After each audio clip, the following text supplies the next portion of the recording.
राम राम जी सभी को। जैसा कि आपने वीडियो के स्टार्टिंग में देखा कि हम लाए हैं नई गाड़ी, कौन सी लाए हैं वो वीडियो में आपको लास्ट तक पता चल जाएगा। उससे पहले शुरुआत करते हैं दिन की। सुबह-सुबह उठ के आज मैंने हेड वॉश किया है क्योंकि बुधवार भी था और कल हमारे घर में है फंक्शन। मम्मी-पापा की 50th एनिवर्सरी है, गोल्डन जुबली, और उसके लिए हमारे घर में सेलिब्रेशन है। तो हमने एक भगवान जी का मतलब गुरु महाराज जी का गुरुद्वारे का मतलब सुखमनी साहब का पाठ रखा हुआ है और उसके बाद में लंगर है, भोज है। तो उसके लिए सारी तैयारियां करनी है। तो आज मुझे ऐसा लग रहा है कि आज मेरे पास बिल्कुल भी टाइम नहीं है क्योंकि बहुत सारे काम करने हैं घर पे। तो आज मैंने क्या किया कि सारे रूम्स की ना बेडशीट चेंज कर दी है और वॉशिंग मशीन में मतलब कपड़े तो धोने ही है। और सर्दियों के कपड़े इतने ज़्यादा हो जाते हैं ना, डबल डबल हो जाते हैं, ऊपर से भारी हो जाते हैं कि मुझे दो दो बार मशीन लगानी पड़ती है। तो आज तो मुझे ऐसा लग रहा है कि मुझे 3 बार वॉशिंग मशीन लगानी ही पड़ेगी। उससे पहले घर के बहुत सारे काम समेटने थे और ये बहुत सारा ना कबाड़ इकट्ठा हुआ था।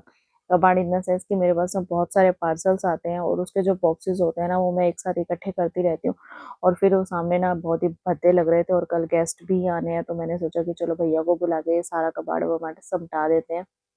और इतना सारा गंद फैल जाता है ना, अब समझ में नहीं आ रहा। पहले मैं सोच रही थी कि कर लूंगी कर लूंगी कर लूंगी, अब एकदम से मेरे ऊपर काम का बर्डन आ जाता है ना, समझ में नहीं आता कि कहाँ से शुरुआत करूँ काम की और कहाँ पे खत्म करूँ। तो यहाँ पर भैया को सारा कबाड़ दे दिया है और उसके बाद घर में इतना सारा कचरा वचरा फैल गया। मेड की वेट करते करते पता चला कि मेड आंटी भी नहीं आ रही है। और भाई इतना ज़्यादा काम फैल जाता है ना कि, और पता नहीं मेरे साथ ऐसा क्यों होता है भाई। जब भी मुझे ज़रूरत होती है ना, मेड होती ही नहीं है, होती ही नहीं है। चाहे मुझे कहीं जाना हो, चाहे मेरे घर पे किसी ने आना हो या कोई भी ओकेज़न हो, मेरे साथ हमेशा ही ऐसा होता है। पता नहीं क्या है, बस तभी मेरा मेड लगाने का मन नहीं करता कि मेरी काम करने की आदत छूट जाती है और फिर मुझे इंस्टेंट काम करना पड़ता है ना, तो भाई मेरा बहुत प्रॉब्लम होती है। और यहाँ पर लग गया था बर्तनों का बहुत ज़्यादा ढेर। तो फिर मैंने इतने सारे बर्तन एक साथ धोए। मम्मी अपना सब्जी बना रहे हैं। क्योंकि मम्मी से ना ज़्यादा हो नहीं पाता है, तो सर्वाइकल की प्रॉब्लम रहती है, ऊपर दूसरा एज हो चुकी है तो इतना ज़्यादा हो नहीं पाता। मम्मी सब्जी बना देते हैं, वही बहुत बड़ी बात हो जाती है मेरे लिए कि इतनी हेल्प हो जाती है, वो बहुत है। पहले मैंने सोचा था कि मैं आज सफाई नहीं करती हूँ, मतलब झाड़ू लगा के छोड़ देती हूँ, लेकिन फिर कचरा बहुत ज़्यादा फैला हुआ था और कल भी हमारे घर में फंक्शन है और अगर मेड आंटी कल भी नहीं आई तो कल भी काम नहीं हो पाएगा। तो मैंने कहा चलो आज तो साफ करना बहुत ही ज़्यादा ज़रूरी है।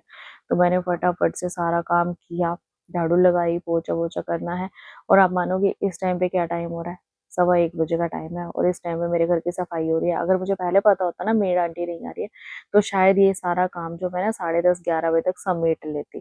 इसीलिए मुझे बहुत ज़्यादा बुरा लगता है। मतलब मैंने हमेशा देखा है और मैंने इतना ज़्यादा करती हूँ। मेड मेरे घर पे चाहे कोई भी लगे, चाहे कोई नई हो, पुरानी हो, बहुत ज़्यादा करती हूँ, लेकिन कोई भी मेड लगा लो, भाई ये किसी की नहीं होती। सच में कह रही हूँ, किसी की भी नहीं होती। अगर जब भी ज़रूरत का टाइम होता है ना, एट द टाइम ये धोखा दे ही देते हैं।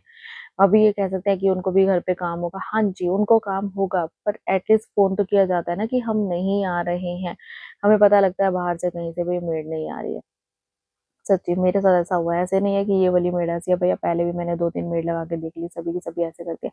उनको पहले पता है मेरे घर पे फंक्शन है इस तारीख को और उस टाइम पे मुझे बहुत ज़्यादा ज़रूरत है और उसी टाइम पे ही धोखा देना होता है।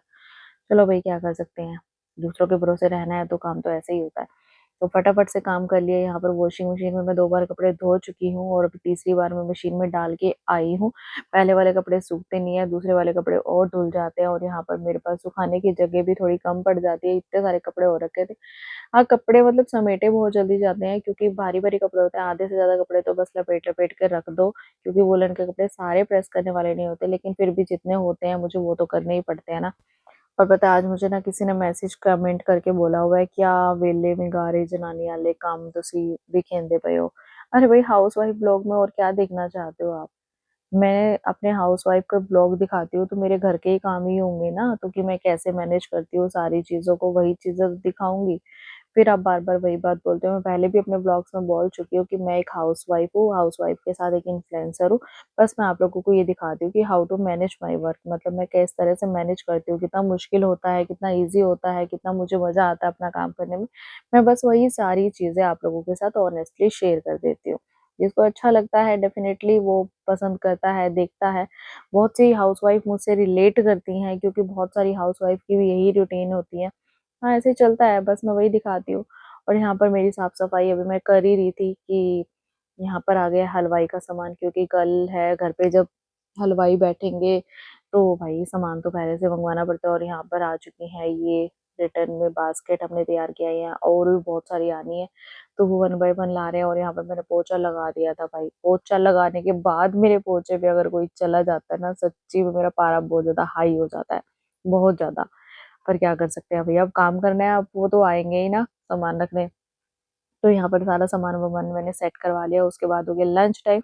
अभी मैं सुबह वाले काम से फ्री होकर अभी बैठी भी नहीं थी, मेरी कमर में इतनी ज़्यादा दर्द हो रही थी और लंच टाइम हो गया। लंच बनाया, लंच खाया और उसके बाद मैं रेडी हो गई, क्योंकि आज हमें जाना है हमारी गाड़ी लेने के लिए। तो फटाफट से तैयार होगी, लेकिन फिर मुझे ध्यान आया भैया मेड आंटी तो है नहीं, तो बर्तन तो धो के जाना पड़ेगा, नहीं तो आके धोने पड़ेंगे, और मुझे नहीं पता है कि कहाँ कितनी देर लगेगी, क्योंकि हमें जाना है सोनीपत। पानीपत से हमें नहीं मिली है गाड़ी, तो हमें सोनीपत जाना पड़ेगा। और यहाँ पर बच्चे भी आ चुके हैं, बच्चे भी जा रहे हैं। यहाँ पर मेरी दोनों जेठानियों के दोनों बेटे और हम तीनों, मतलब मैं, मेरे हस्बैंड और मेरा बेटा, हम 5 जने जा रहे हैं गाड़ी को लेने के लिए। तो अभी बज रहे हैं शाम के 4:30, देखते हैं हमें वहाँ जाके कितनी देर लगती है। तो यहाँ पर सब लोग बैठ चुके हैं, और मुझे पता है गाड़ी में ना सच्ची सफ़र करना मुझे बिल्कुल भी पसंद नहीं है, क्योंकि मुझे वॉमिट आ जाती है। लेकिन मेरे को मन करता है कहीं ना इधर-उधर जाना है, लेकिन सफ़र वाला जो होता है ना गाड़ी में बैठने वाला, वो मेरे लिए सबसे बड़ी प्रॉब्लम वाली बात होती है। भई गाड़ी में बैठना मुझे अब बिल्कुल भी पसंद नहीं है। हाँ, गाड़ी हम लेने जा रहे हैं, क्योंकि गाड़ी का सफ़र अच्छा लगता है, लेकिन गाड़ी में बैठने के बाद वॉमिट ज़रूर होती है।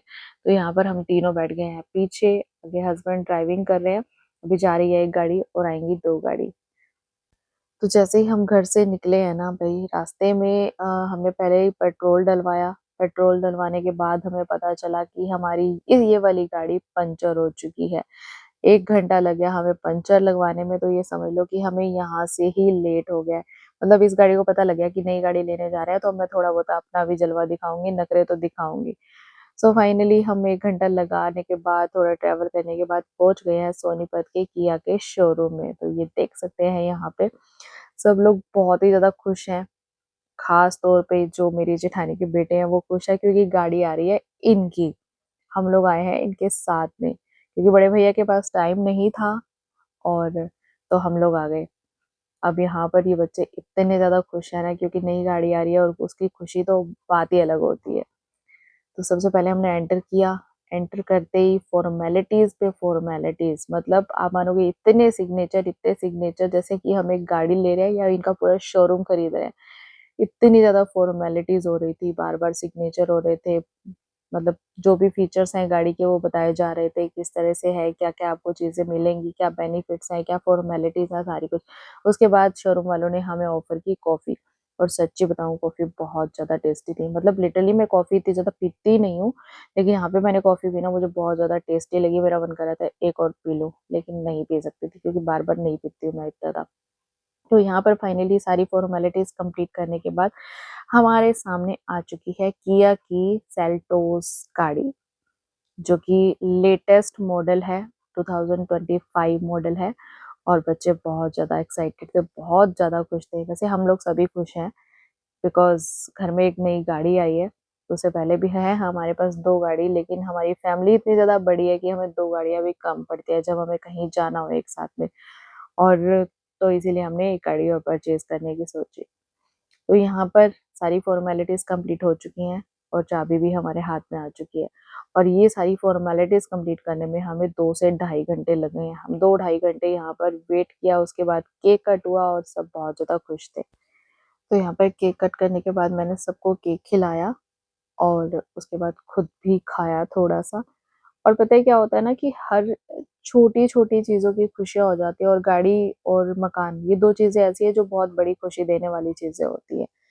कि चलो जिसकी भी है, घर में तो एक गाड़ी आई है ना, तो ये बहुत बड़ी बात है। तो यहाँ पर बच्चों ने सबने अपना चेक किया, सब बहुत खुश लग रहे थे। सबने बैठ-बैठ के चेक करके देखा। अब बच्चे हो गए हैं बड़े गाड़ी चलाने वाले, तो इनकी तो खुशी और भी ज़्यादा है। मतलब पेरेंट्स को तो खुशी होती ही होती है, लेकिन अब बच्चों को बहुत ज़्यादा एक्साइटमेंट होती है कि हाँ, हमारी नई गाड़ी आ गई। तो यहाँ पर गाड़ी हो गई हमें हैंडओवर, और हमने गाड़ी को कर दिया स्टार्ट। चल पड़े हम अपने घर की ओर, और मुझे घर जाके करने हैं बहुत सारे काम। तो अपने ब्लॉग को हम करते हैं यहीं तमाम, और आपको मेरी आज के ब्लॉग की राम राम।